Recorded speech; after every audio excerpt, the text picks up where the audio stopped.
Il expose le droit du justicier. Une émission qui vous parle de droit. Il vous parle de droit. Les droits des femmes. L'ONU, l'Organisation des Nations Unies, parle de la Journée internationale des femmes.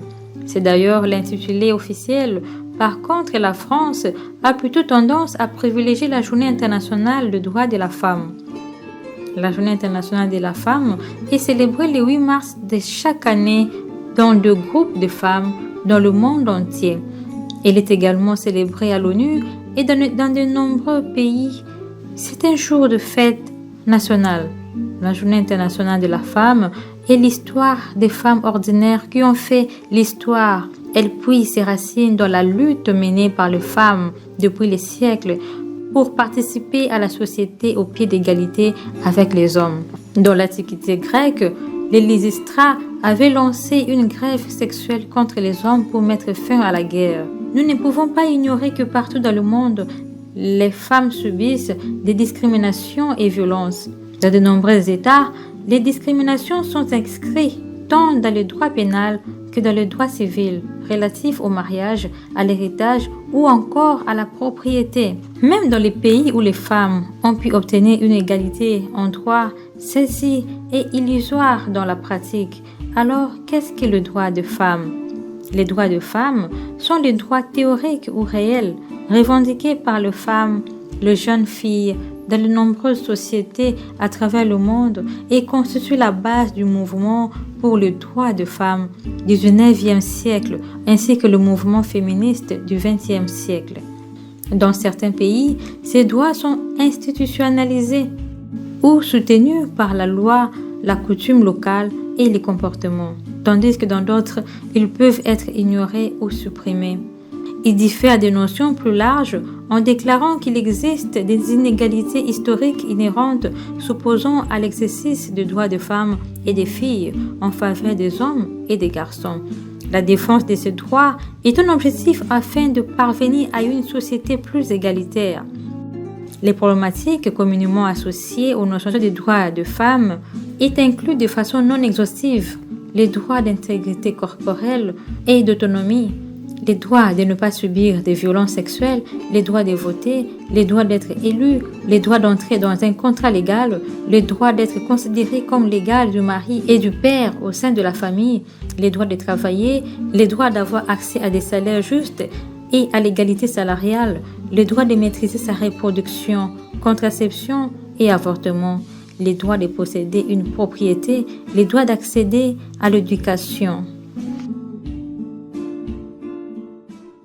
Nous recevons pour vous Maître Karel Marikani, avocat au barreau du Haut-Katanga, avec qui nous allons échanger sur les thèmes les rôles de la femme dans la reconstruction nationale de la RDC. Mesdames, Mesdemoiselles et Messieurs, bienvenue sur Injusticia. Merci de nous faire confiance.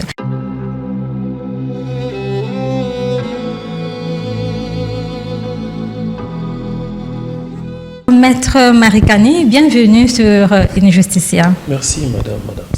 Nous parlerons aujourd'hui sur les rôles de la femme dans la reconstruction nationale de la RDC. Mais avant d'aller au fond du thème, nous voulons d'abord savoir qu'est-ce qu'une femme. Merci beaucoup pour la question. Une femme est un être humain de sexe féminin. On peut encore dire c'est une personne physique qui partage les mêmes droits, les mêmes devoirs et a la même capacité que l'homme. Et on peut encore ajouter qu'elle a la caractéristique biologique et physiologique spécifique. Il s'agit là de la petite définition de la femme. Voilà, maître, par rapport à notre thème, comment les comprenez-vous et qu'est-ce qu'une reconstruction nationale ? Une reconstruction nationale, c'est un processus. C'est un processus de rétablissement et de développement d'une nation qui vient de passer dans des moments de conflits, dans des périodes de catastrophes, ou soit dans des difficultés de guerre et de conflagrations intestines. Maître Marikani, comment, selon vous, selon votre expérience, comment les femmes contribuent-elles à la reconstruction nationale de la RDC? Les femmes jouent un rôle très crucial dans la reconstruction d'un pays. Elles doivent tout donner. Elles jouent un rôle très significatif dans tout le plan et dans tous les secteurs. Et en faisant quoi? Elles peuvent être, dans le domaine de la santé, elles peuvent être médecins. Dans le domaine de l'enseignement, elles peuvent être enseignants. Dans le domaine de la sécurité, elles peuvent être policières, militaires. Dans tous les domaines de la vie, dans la politique, elles peuvent être députées, provinciales, nationales, ainsi que ministres. Donc la femme a un rôle prépondérant à jouer quant à la reconstruction du pays. Et cette reconstruction-là n'est pas seulement l'œuvre de la femme qui a étudié. Même la femme maraîchère, même la femme qui vend les bites au coin de la rue, elle aussi est en train de jouer son rôle dans la reconstruction nationale. Donc c'est une question de toutes les femmes. Est-ce que vous pensez que les conflits et les génocides qui se font actuellement peuvent influencer l'autonomisation de la femme? Oui, énormément. Énormément. Parce que les conflits armés ainsi que les génocides viennent chambouler, troubler l'ordre public. Déjà, l'ordre est troublé, vous ne savez pas travailler, les droits et libertés bafoués, et la femme, elle peut être en fuite, elle peut se rendre réfugiée dans un autre pays, elle peut être déplacée des guerres, et les libertés bafouées. Donc, dans ces conditions-là, elle vit dans des conditions infrahumaines. Elle a subi des violences sexuelles, elle a subi des tracas émotionnels, notamment le stress. Donc nous pouvons bien dire que la femme, en moment de conflit, elle ne peut rien donner de ce qui est de l'autonomisation.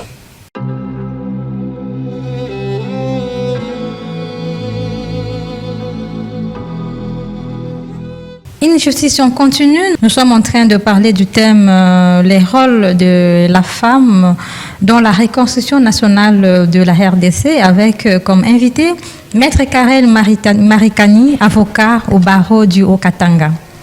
Alors, Maître Karel Marikani, quels sont les obstacles que les femmes sont confrontées et comment peuvent-elles les surmonter? Quand on parle des obstacles, on fait allusion aux barrières.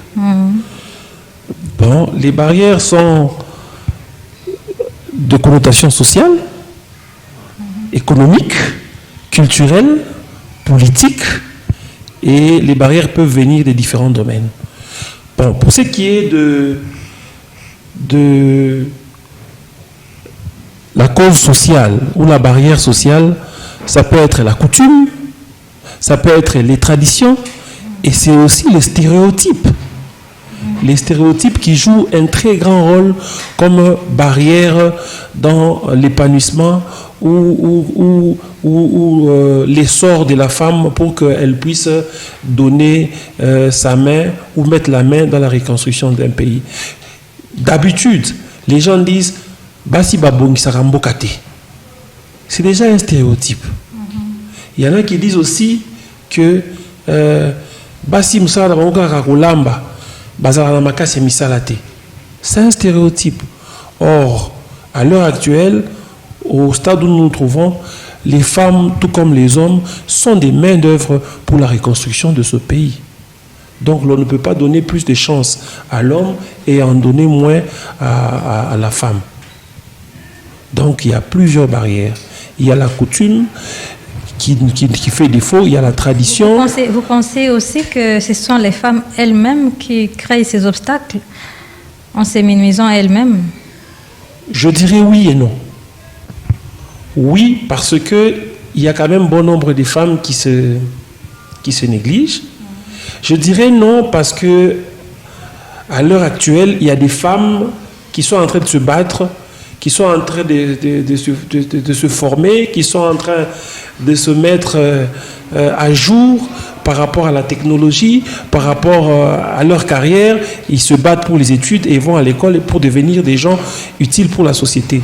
Et dire que ce sont des femmes elles-mêmes qui se font discriminer ou qui ne vont pas à la guerre pour se rechercher et se mettre au même pied d'égalité que les hommes, je dis non. Je dis également, oui, il y a des femmes qui se battent pour qu'ils soient ce qu'ils sont. Mais il y en a aussi certaines femmes, pas toutes, qui sont là, en train d'attendre que les hommes fassent pour eux. Oui, quels sont d'autres obstacles également? J'ai parlé du stéréotype, j'ai parlé des facteurs économiques. Il n'y a pas de moyens pour les femmes, ou soit on refuse aux femmes de prendre de prêts, et le pouvoir d'argent, le pouvoir d'achat, les banques sont fermées hermétiquement aux femmes. Heureusement qu'aujourd'hui, la loi, le code de la famille a pratiquement éradiqué l'autorisation maritale, ce qui permet à la femme de conclure des contrats. Aujourd'hui, on peut trouver des femmes qui empruntent dans des banques, et auparavant, l'emprunt à la banque, c'était seulement une question des femmes. Il y a aussi la question politique. Les lois du pays, en son temps, ne permettaient pas à la femme de s'épanouir et à se développer. Aujourd'hui, la Constitution, la loi de 2015 et celle de 2022, ainsi que les instruments juridiques internationaux, notamment la résolution 1325, et puis le protocole des Maputo et la CEDEF, font à ce que les femmes puissent se prendre en charge. Mais je dis quand même, il y a plusieurs barrières. Il y a les barrières économiques, il y a les barrières sociales, il y a les barrières politiques, il y a aussi l'entourage aussi, qui tombe aussi dans le coup de barrières sociales. Il y a aussi la justice. Il y a aussi la justice qui ne donne pas la chance aux femmes de se développer.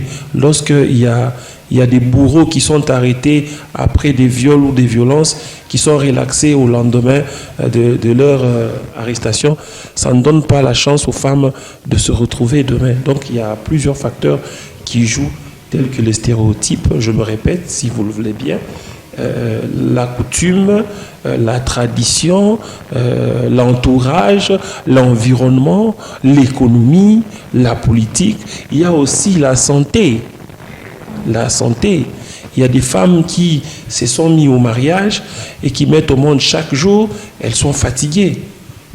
Pourtant, les femmes qui sont en mariage sont aussi une main-d'œuvre pour la reconstruction de ce pays. Que direz-vous sur des stéréotypes qui se disent partout que la femme est la moitié de la société? Ce stéréotype, c'est un très bon stéréotype. C'est un stéréotype positif. C'est un stéréotype gagnant. En fait, dès la création, la femme est un être créé pour jouer la complémentarité avec l'homme. Donc, parlant de cet adage-là, ça revient seulement à dire que la femme a quelque chose à donner. La femme peut venir compléter. La femme peut venir pousser les choses là où les choses ne vont pas bien. Donc, ce que l'homme peut faire, la femme aussi peut le faire en sa manière. Et même bien plus encore, plus que l'homme, voulais-je dire. Est-ce que la loi prévoit l'égalité entre l'homme et la femme? Est-ce qu'ils ont les mêmes droits? Oui. Dans tous les sens, dans tous les domaines? Oui. Il n'y a pas un plus beau pays comme le nôtre. Dans son arsenal juridique, tout a été prévu. Tenez, vous avez la Constitution. Vous avez la loi numéro 15-013-2015 qui vise la discrimination contre les femmes. Vous avez la loi sur les violences sexuelles. Vous avez le code du travail qui en parle. Vous avez le code pénal qui punit toutes les inégalités, les viols, le traumatisme, le harcèlement. Vous avez aussi le code de la famille. Donc la loi accompagne à ce jour la femme pour qu'elle puisse s'épanouir, la femme pour qu'elle puisse s'émanciper, la femme pour qu'elle puisse connaître les sorts, la femme pour qu'elle puisse aujourd'hui donner le meilleur d'elle-même afin d'apporter un plus dans la reconstruction de ce beau pays ou la reconstruction de cette nation. Donc la loi a tout prévu. Vous n'avez pas prévu les articles?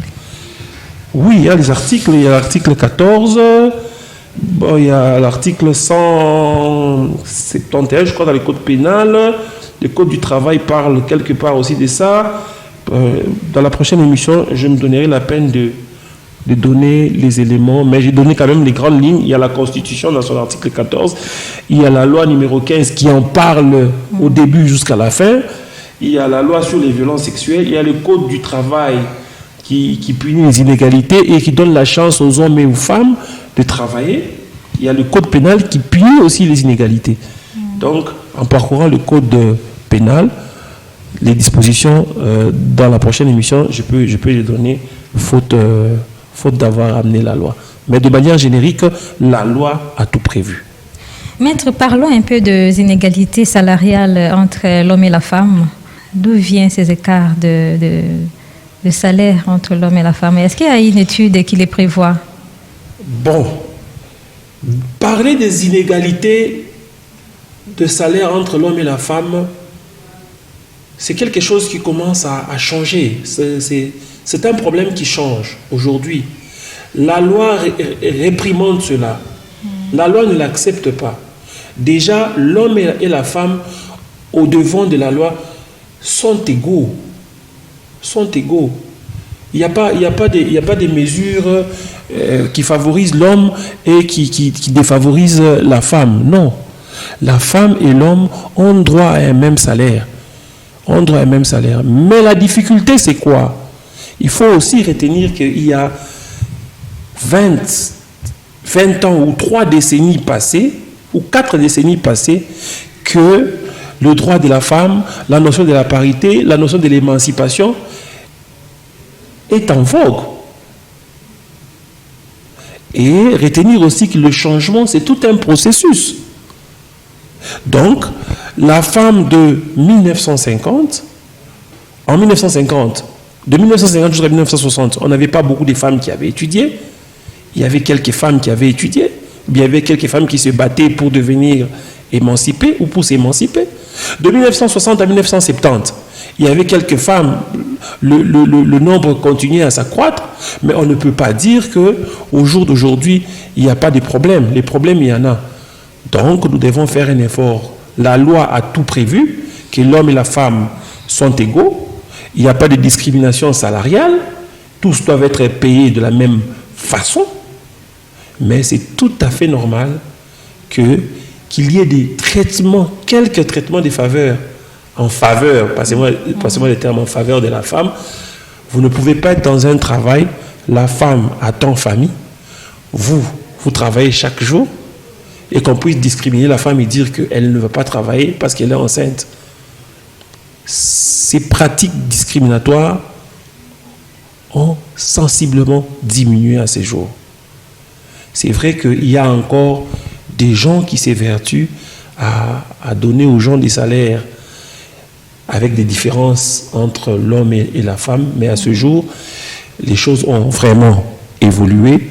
Et j'insiste encore que le changement, c'est tout un processus. Donc, la femme de 1970 ou la crème féminine de 1970 n'est pas cette crème de 2000 aujourd'hui, des années 2000 ou bien du 3e millénaire. Les choses ont vraiment changé, les choses ont vraiment évolué, s'il faut le dire ainsi. Bon, nous sommes en train de parler des droits de la femme, bien sûr. Et est-ce que, selon vous, selon votre expérience en tant qu'avocat, en tant que mari, en tant que père, est-ce qu'il y a des conséquences sur l'émancipation de la femme de nos jours? Les femmes émancipées. Aujourd'hui, on en parle trop. Oui. Est-ce qu'il y a des conséquences? Oui. Dans chaque chose, il y a toujours des conséquences. Dans chaque chose, il y a toujours des conséquences. La conséquence, c'est la déviation. La déviation. Lorsque, par exemple, une femme s'adonne plus à son travail, elle risque de stresser et d'oublier sa charge primaire, qui est la famille. Parce qu'il faut se le dire, la femme a une lourde charge. Bien que les hommes, je peux emprunter le mot genré, bien que les hommes genrés peuvent aider ces femmes-là dans leur tâche primaire de mère des familles, mais la femme a une double fonction. Elle est émancipée, elle a ses activités professionnelles ou elle a sa carrière, mais quelque part, elle est femme au foyer. Et ce n'est pas toujours facile de concilier les deux. Mais si vous concentrez plus sur votre carrière ou plus sur votre vie professionnelle, vous risquez de craquer et oublier votre vie familiale. Donc vous acceptez indirectement que la femme travaille doublement? Oui. Vous êtes à jeter des fleurs. Il faut vous applaudir. Si nous étions dans une église ou dans une salle, j'aurais demandé aux gens de vous applaudir parce que vous faites un travail de titan. Nous, quand nous finissons notre boulot, nous pouvons aller lire, nous pouvons aller faire des études de master, je ne sais pas, boire sa petite bière. Mais la femme, lorsqu'elle finit son travail à 16 heures, elle court très vite pour aller préparer la nourriture, faire les devoirs des enfants. Donc la femme travaille doublement. Et alors, si elle s'y met trop pour son travail, elle risque d'oublier sa maison. Si elle se penche plus sur sa maison, elle va oublier le travail. Il y a le stress. Il y a aussi les femmes qui comprennent très mal l'émancipation. Qui comprennent très mal l'émancipation. Il y en a qui disent, je suis une femme émancipée, donc moi, je dois rentrer quand je veux, donc moi, je dois boire. Donc, vous voyez qu'ils oublient même leurs tâches primaires. Donc, dans chaque chose, s'il y a l'excès, comme on le dit souvent, tout excès nuit. Mais l'émancipation en soi est une très belle chose, est une très belle notion, en notion et en pratique. Mais l'excès peut conduire à des déviations. Mais sinon, nous encourageons les femmes à s'émanciper, à étudier, à travailler. Nous revenons un peu en arrière, maître. Nous voulons un peu savoir la vraie définition de l'émancipation, puisque moi, là, je me suis perdue également. C'est vrai. C'est vrai. L'émancipation, c'est une grande notion, une très grande notion.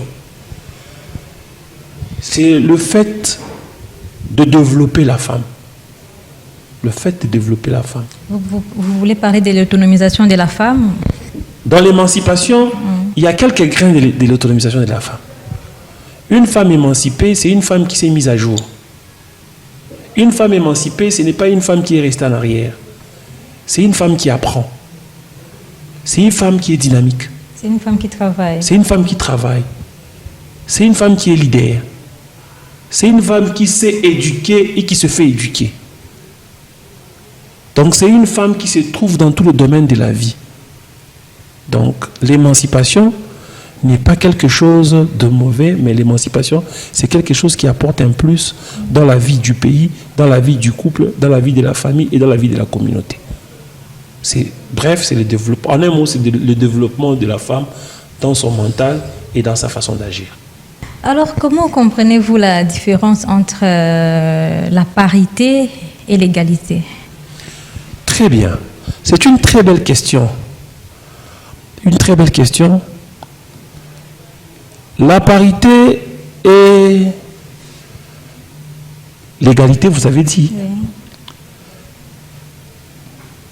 Ce sont les mots ou ce sont les approches qui ne sont pas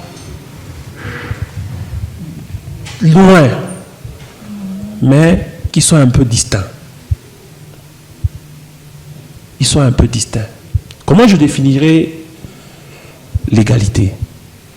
L'égalité, en un mot, c'est la chance donnée à l'accès à l'homme et à la femme. Donc c'est le fait de donner accès à l'homme et à la femme à des droits. C'est-à-dire, il a droit à l'éducation. L'homme et la femme ont droit à l'éducation. L'homme et la droit à des services sociaux. L'homme et la femme ont droit à ceci. L'homme et la femme ont droit à cela. Donc ils ont droit à l'éducation. Ils ont droit à la santé. Ils ont droit à l'information. Ils ont droit à ceci.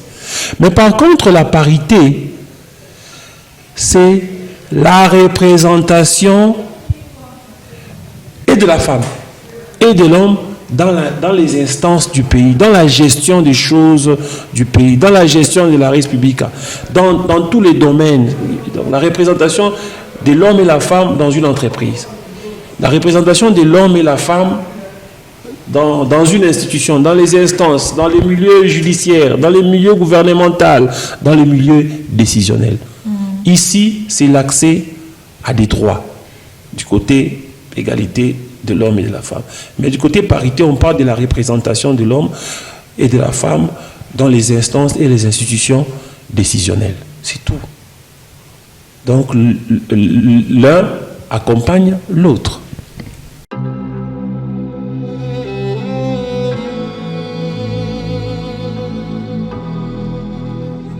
Nous sommes toujours en train de parler du rôle de la femme dans la reconstruction nationale de la RDC avec Maître Karel Marikani, avocat au barreau du Haut-Katanga.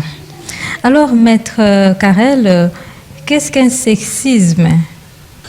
Le sexisme, c'est, comme qui dirait, le fait d'apporter une discrimination basée sur le sexe. Donc on discrimine quelqu'un sur base de son orientation sexuelle ou sur base de son sexe. Je m'excuse, passez-moi les termes. En d'autres termes, c'est un homme, mais lui déteste les femmes. Parce que c'est un sexe opposé. La discrimination par rapport au sexe, ou la discrimination liée au sexe. C'est ça le sexisme. Droits des femmes, il existe beaucoup à faire. Qu'en est-il alors des devoirs et leurs obligations? Les femmes, tout comme les hommes, ont les mêmes devoirs et mêmes droits. La femme doit étudier. La femme a droit à la vie. La femme a droit à la santé. La femme a droit à l'information.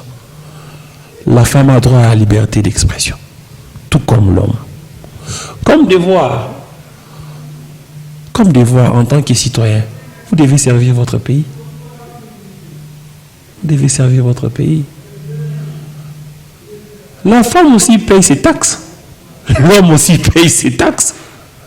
La femme paye l'impôt. L'homme aussi paye l'impôt. Donc, vous avez des devoirs. Les devoirs, c'est comme le dit notre sujet, d'apporter un plus dans la reconstruction nationale. Donc la femme, elle, doit apporter son savoir, se documenter chaque jour, elle doit apporter son empathie dans la vie active, elle doit apporter son esprit de résilience dans la vie, elle doit apporter un plus en elle-même, parce qu'on a besoin d'une femme qui est instruite. Pour apporter la stabilité dans le foyer? Oui, oui. Ah, mais là, il y a aussi un problème. Là aussi, il y a un sérieux problème. Parce que, je reviens aussi à ce que j'ai dit tantôt. La femme a double casquette. Une femme qui est dépassée par les événements professionnels ou par des devoirs professionnels aura du mal à apporter la stabilité dans son couple. Bien que ça, c'est un autre domaine dont je ne suis pas spécialiste, mais je pense qu'une femme qui est dépassée par les événements professionnels aura du mal à apporter la stabilité dans son couple. Donc, je dis que la femme a beaucoup à apporter. Elle doit elle doit s'acculturer pour donner à la reconstruction. C'est la main d'œuvre de la femme dans ce pays. Maître Karel, nous sommes pratiquement arrivés à la fin de cette émission.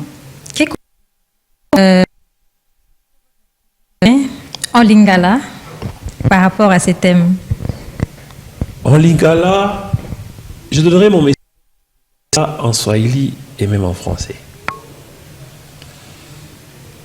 La reconstruction nationale, c'est une affaire de tous. C'est une affaire de tous et elle appelle à plusieurs notions. Surtout la parité et l'égalité. La femme qui ne s'instruit pas la femme qui ne se met pas à la page, la femme qui ne donne pas le meilleur de ce qu'elle a. Parce qu'on n'a pas seulement besoin d'une femme décisionnelle, on n'a pas seulement besoin d'une femme qui est gouverneur, une femme qui est avocate, on a besoin de toutes les femmes, chacun dans sa carrière, chacun dans sa profession, chacun dans son domaine. Elle est là pour apporter un plus. Et celle qui a déjà un domaine doit faire un effort d'être polyvalente, d'apprendre encore un autre domaine, d'apprendre encore une autre discipline. Donc les femmes doivent se documenter, doivent apprendre et se donner. Basi batika la simate, bazonga simate, basi na mibali bazawana pona kosangana elongo po mboke bonga. Kobongisa mboke ezali kamboka ya mibali te. Le lot zana basi ba policier. D'ailleurs la preuve, dans ce gouvernement, il y a une dame qui est Premier ministre. Dans le gouvernement passé, il y avait aussi une dame qui était vice-premier ministre. Nous avons eu une dame qui était maire de la ville. Je dirais aussi à Ituri, il y a une dame qui est procureur général. Donc nous avons des dames ici, il y a même des femmes qui sont des juges. Donc, reconstruction à pays, reconstruction à pays, ce n'est pas seulement une question des gens qui sont au sommet de l'État ou qui ont des pouvoirs décisionnels, c'est une question de tout le monde, chacun dans son domaine et chacun à son niveau. Avec ça, nous pourrons réussir et aller à l'avant. Merci. Comment traduirez-vous l'adage abundas cautela non nocet? C'est trop fort, hein? C'est trop fort, c'est du latin. Une précaution excessive ne fait pas de tort. Merci d'avoir répondu. En d'autres termes, on pourra dire l'abondance ne nuit pas. L'abondance des précautions, l'abondance d'attention ne nuit pas. Je vous remercie d'être passé à une Justicia. Merci, Madame Adams. Ça n'est fini pour aujourd'hui. Nous avons parlé du rôle de la femme dans la reconstruction nationale de la RDC avec comme invité Maître Karel Marikani, avocat au barreau du Haut-Katanga. Pour toute suggestion, veuillez nous contacter par adamsparker@gmail.com et sur notre chaîne YouTube Adams Malaika. D'ici là, portez-vous bien. C'était In Justicia avec Adams Malaika. Ciao.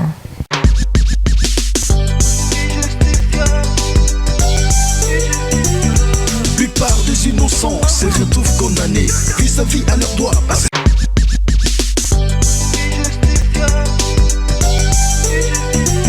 La plupart des innocents se retrouvent condamnés vis-à-vis à leurs droits parce qu'ils sont ignorants. Injusticia vous parle de droits, de ses obligations et de ses devoirs. Injusticia, il est sport.